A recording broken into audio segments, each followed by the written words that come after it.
Masih ada benteng yang tersisa teman-teman sekalian setelah benteng Nadar, ada benteng namanya benteng Kanana. Nah tadi kan saya bilang waktu terakhir benteng Nadar, yang ada perempuan dan anak-anak, kan sudah dibagi kepada muslimin. Laki-lakinya kan semua lari. Mereka berkumpul di benteng Kanana. Di dalam benteng ini ada raja Yahudi namanya Kanana bin Abi Huqaiq. Makanya dikatakan benteng Kanana. Kanana sudah sangat ketakutan. Demikian pula kaum Yahudi secara umum. Sampai saat akan mengikat busur panahnya pun, waktu dia tahu muslimin sudah menuju ke bentengnya, ia tidak mampu lagi mengikat talinya. Jadi biasanya tali busur panah ditarik, dan itu harus dengan kekuatan, gitu kan? Karena harus kuat betul luar biasa talinya sehingga bisa melemparkan anak panah yang cukup jauh. Dan Kanana ini terkenal ahli panahnya Yahudi yang sangat luar biasa mahirnya. Maka dia pun kaget waktu dia mau tarik tali untuk ikat itu sudah tidak mampu. Gemetaran tangannya. Maka dia sadar kalau sebenarnya dia sudah tidak mampu untuk bertahan. Maka ia pun menyatakan penyerahannya kepada muslimin. Kaum Yahudi waktu itu masih ada yang sebagian mereka menyatakan kita berdamai saja. Saat mencoba damai ternyata Nabi SAW sudah menolak. Karena damai sebelum perang. Ya. Tapi sekarang Nabi SAW sudah mengepung mereka. Lalu berkata, kalau kalian mau boleh. Tapi tunduk dengan hukumku, bukan damai. Karena kalau damai tentunya masih bisa negosiasi. Tinggalkan kami begini segala, tidak.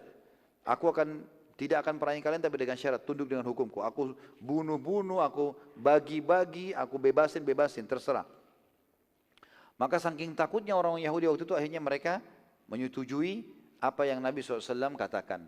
Dan waktu itu Nabi SAW memberikan syarat 3. Yang pertama, Yahudi harus keluar dari Khaybar, bahkan keluar dari seluruh Jazirah Arab menuju ke negeri Syam. Jazirah Arab bersih dari Yahudi, nggak boleh ada Yahudi. Yang kedua, Yahudi tidak boleh membawa harta. Tidak boleh membawa harta mereka. Baik itu emas maupun perak, tidak boleh sama sekali.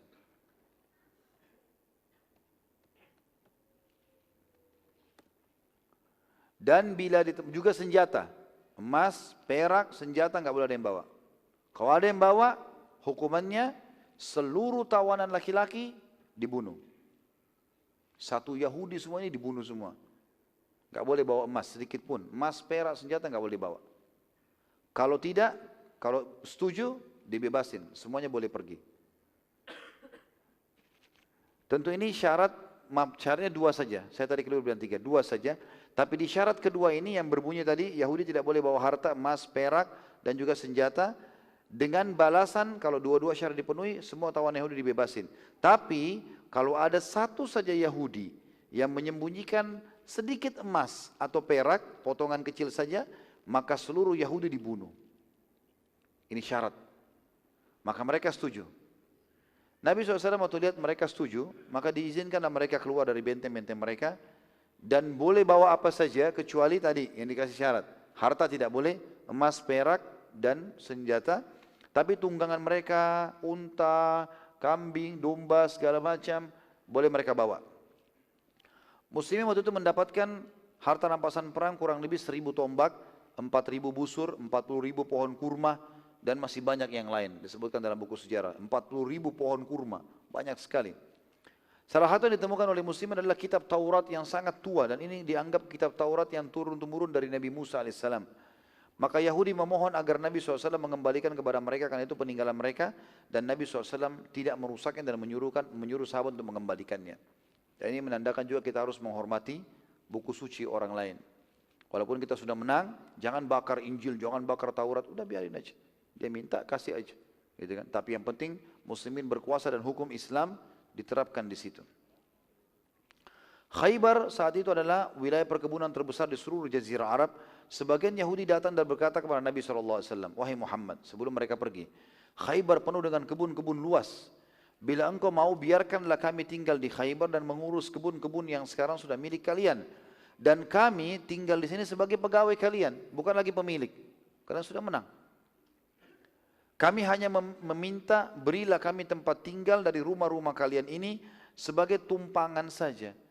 Jadi kami sekarang bukan lagi rumah ini, kebun ini juga bukan kami, Khaybar bukan punya kami, semua bukan, punya kalian. Kami jadi pegawai, kami sekarang jadi sahaya semua. Gitu kan. Jangan usir kami ke negeri Syam, kami tetap kelola semua ini. Izinkan kami tinggal di rumah-rumah kalian, bukan rumah kami. Jadi terserah muslimin, misalnya muslimin mau si fulan tadi rumahnya di sini, boleh tinggal situ kembali atau boleh tinggal di tempat lain, terserah. Dan hasil perkebunan yang kami minta, selain kami diberikan tempat tinggal, dibagi dua antara kami dengan kalian. Maka Nabi SAW pun menyetujui syarat tersebut, mengizinkan Yahudi untuk tinggal di Khaybar.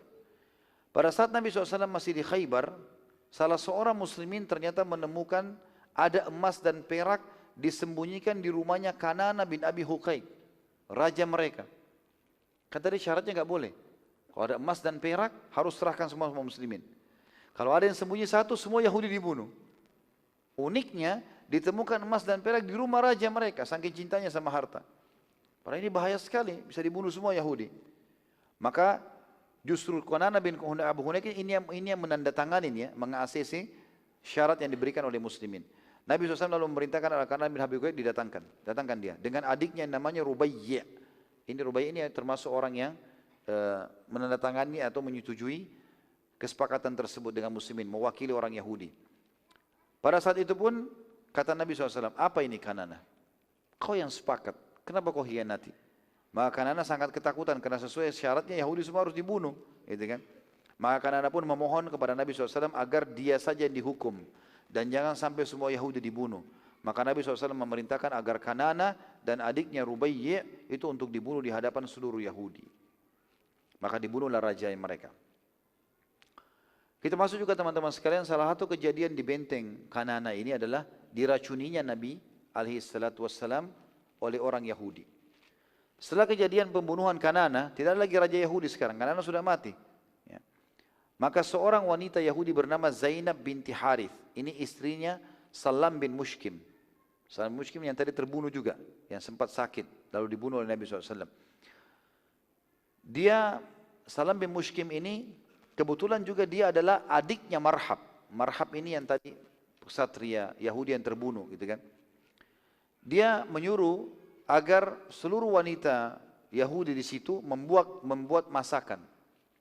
Dengan cara dia izin ketemu dengan Nabi SAW dan berkata, wahai Muhammad, kalau engkau telah memaafkan kami, artinya kami berterima kasih karena engkau telah memaafkan kami, walaupun raja kami Kanana sudah mati, suamiku Salam sudah mati, dan ini kami berterima kasih tetap karena engkau telah mengizinkan kami tetap tinggal di Khaybar, maka izinkanlah kami para wanita Yahudi membuatkan makanan untuk kalian semua. Nabi SAW waktu itu setuju. Baiklah, silakan masak. Karena jumlah wanita yang safar bersama Nabi SAW berapa orang? 20. Enggak cukup kalau untuk masak untuk semua pasukan seketika. Maka wanita Yahudi dibiarkan masak. Tapi ternyata wanita ini, Zainab ini punya niat buruk. Dia meletakkan racun pada makanan Nabi SAW. Setelah makanan siap teman-teman sekalian, dan datanglah makanan itu, kalau kita menggunakan nampan-nampan yang besar ya, diisi dengan domba-domba ya, yang dimasak dengan sangat bagus, ya ditaruh dengan roti-roti gandum, lalu dipikullah dengan banyak orang-orang Yahudi. Ya, waktu itu dipikul oleh mereka. Dihidangkanlah untuk Nabi SAW. Dan uniknya khusus wadah atau nampan yang untuk Nabi SAW itu ditaruh paha kambing yang besar. Yang lainnya utuh kambingnya. Dan para sahabat sangat tahu kalau Nabi SAW sangat gemar dengan paha kambing. Dihidangkan di depan Nabi SAW dan para sahabat kebetulan waktu itu sudah berapa hari sangat kelaparan. Maka waktu itu mereka tunggu Nabi SAW. Nabi SAW melihat makanan tersebut sudah siap, sahabat juga sudah kelaparan. Beliau pun mulai mencuil paha kambing itu. Begitu dicuil dimasukkan di mulut beliau, para sahabat kemudian mulai mau makan dan kelaparan. Tiba-tiba kata Nabi SAW, kufu aidiyakum, tahan tangan kalian. Sahabat ini sudah ada yang cuil mau masuk di mulutnya, berapa hari nggak makan kelaparan. Ya Rasulullah lapar nih. Kata Nabi SAW, kufu aidiyakum, tahan tangan kalian, jangan ada yang makan, berhenti. Sahabat semua berhenti, pasti ada masalah besar nih. Kata Nabi SAW, panggil pendeta-pendeta Yahudi yang ada di sini, panggil semuanya, datang mereka semua. Lalu Nabi SAW menanyakan pertanyaan yang unik luar biasa teman-teman sekalian. Kata Nabi SAW, ya ma'syaral Yahud, a'antum musaddiqi in sa'altukum an syai'. Hai Yahudi, jujur nggak kalau saya tanya sesuatu? Kata orang Yahudi, tentu saja, kami akan jujur. Gitu kan. Maka Nabi SAW menanyakan 3 pertanyaan teman-teman, tapi 2 ini menjebak mereka. Kata Nabi SAW, siapa kakek kalian? Pertanyaan pertama. Ternyata orang-orang Yahudi yang tinggal di Khaybar ini, yang kebetulan tinggal di Jazirah Arab waktu itu, ada Yahudi tinggal di wilayah lain. Tapi yang khusus di sini teman-teman sekalian, mereka punya kakek. Kakeknya ini lemah secara fisik, ya. Tapi pemimpin Yahudi, keturunannya sedikit, tidak banyak, hartanya sedikit, bukan orang yang punya kreativitas yang besar. Maka orang-orang Yahudi di sini karena keturunannya banyak kesatria segala macam, mereka malu nisbatkan diri kepada itu. Dan orang Yahudi teman-teman sekalian satu-satunya mungkin suku di dunia ini yang berani menghapus nasab mereka. Dihapus. Jadi tidak suka kakek ini kayaknya lemah nih, ganti namanya, kakek sana. Gitu loh. Ganti nama. Sama orang tidak suka ayahnya, diganti nama ayah. Ayah ini tidak bagus, ganti nama ayah sana, karena itu pemberani. Padahal bukan itu pemilik spermanya. Maka mereka rahasiakan, yang tahu cuma pendeta Yahudi. Kata Nabi SAW, siapa kakek kalian? Itu pertanyaan pertama. Kata mereka, Fulan bin Fulan, yang paling hebat. Ada satu kakek mereka, rupanya kakek lain, orang Yahudi lain, tapi terkenal kesatria, keturunannya banyak, orangnya kaya raya. Kata Nabi SAW, kalian bohong. Ya. Kakek kalian Fulan bin Fulan. Nabi tahu, dari wahyu. Diam orang-orang Yahudi. Nabi tanya lagi, ya ma'syaral Yahud, hai Yahudi, a'antum musaddiqi in sa'altukum an syai'? Jujur enggak kalau saya tanya lagi? Mereka bilang, tentu saja, ya.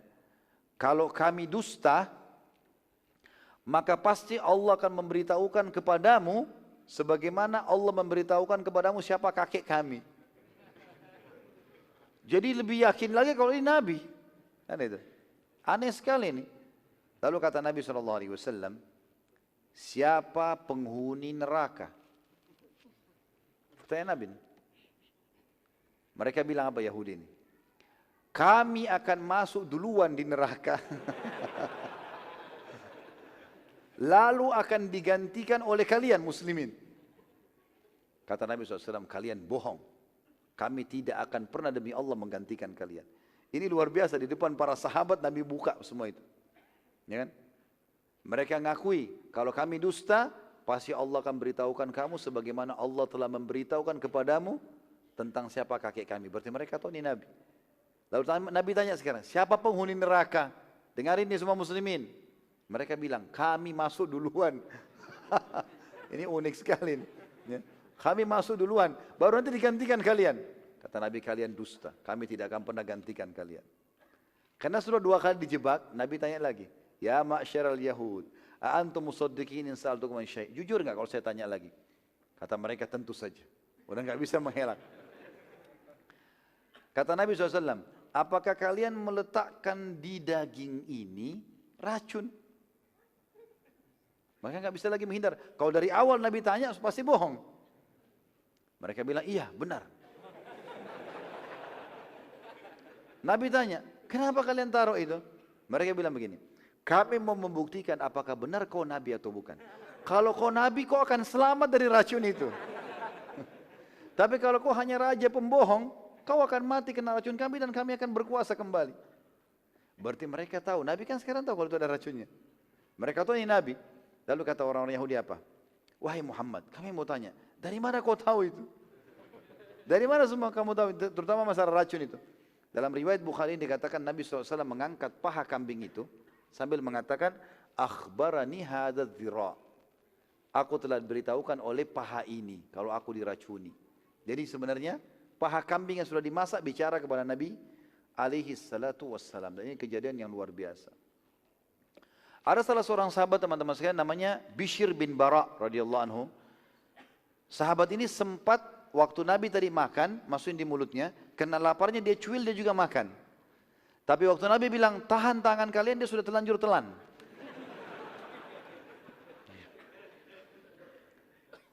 Maka sahabat ini kena racun. Karena kebetulan dia satu nampan dengan Nabi SAW. Gitu kan. Yahudi tidak racuni semuanya ya. Dia racuni cuma yang menampannya Nabi SAW. Dia sudah sempat telan. Maka orang itu mengatakan, wahai utusan Allah, aku benar-benar merasakannya dari awal aku mencuilnya. Hanya saja aku melihat anda memakannya. Maka aku pun merasa tidak mungkin aku lebih mulia daripada anda. Dan aku makan akhirnya. Beberapa hari kemudian Bishr radhiyallahu anhu mati. ya. Dia cacat fisik gara-gara racun itu saking kerasnya.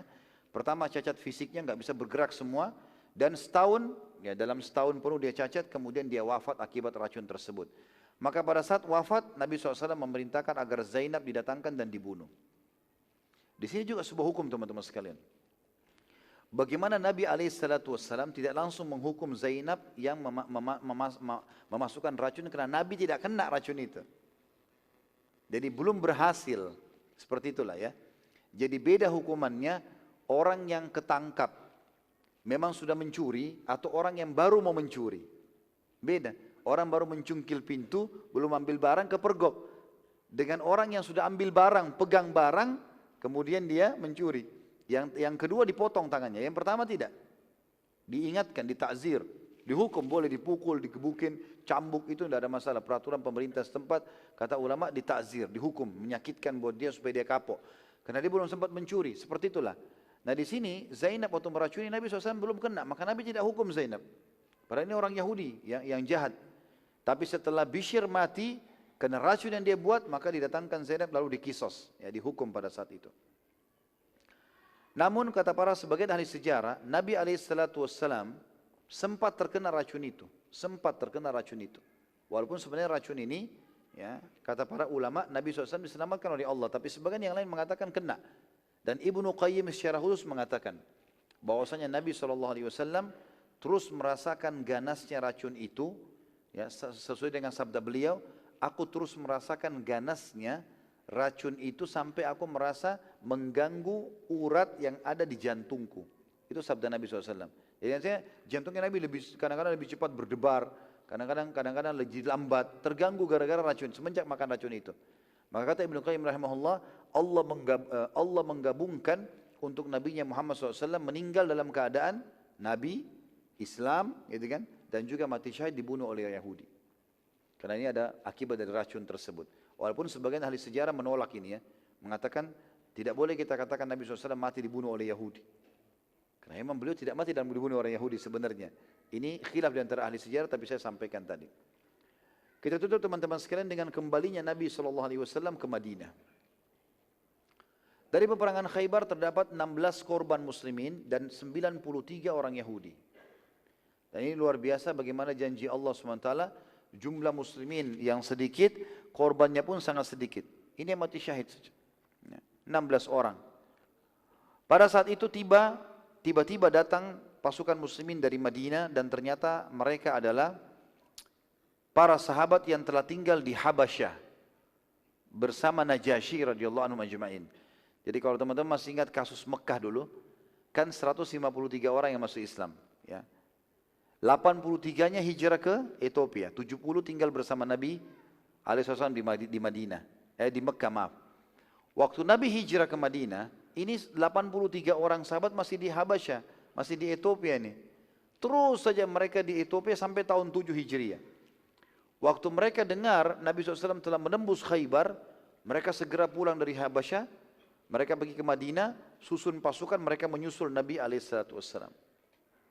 Nabi SAW waktu itu bersabda pada saat melihat kedatangan Ja'far bin Abi Thalib radhiyallahu anhu, pimpinan muhajirin yang hijrah ke Ethiopia, sungguh aku tidak tahu kegembiraan mana yang harus aku dahulukan, kemenangan Khaybar kah atau kedatangan Ja'far? Karena Ja'far telah berpisah dengan Nabi SAW lebih dari 10 tahun. Hijrah ke Habasyah itu kurang lebih 4-5 tahun sebelum hijrah ke Madinah. Plus lagi 7 tahun sudah lewat hijrah Madinah, berarti lebih dari 10 tahun tidak ketemu dengan Nabi SAW. Dan Ja'far sepupu Nabi SAW. Orang yang luar biasa, ahli ibadah. Maka Nabi SAW mengatakan, sungguh aku tidak tahu yang mana aku harus dahulukan kegembiraanku. Menaklukkan Khaybar atau datangnya Ja'far. Pada saat itu Ja'far radhiyallahu anhu dan para sahabat yang telah hijrah ke Habasyah menuju ke Madinah mendapatkan berita kalau Nabi SAW dan muslimin sedang menyerang Khaybar, maka ia pun bersama para sahabat dari Habasyah menyusul Nabi SAW untuk ikut jihad. Karena niat jihad itulah Nabi SAW memberi mereka sebagian dari rampasan perang.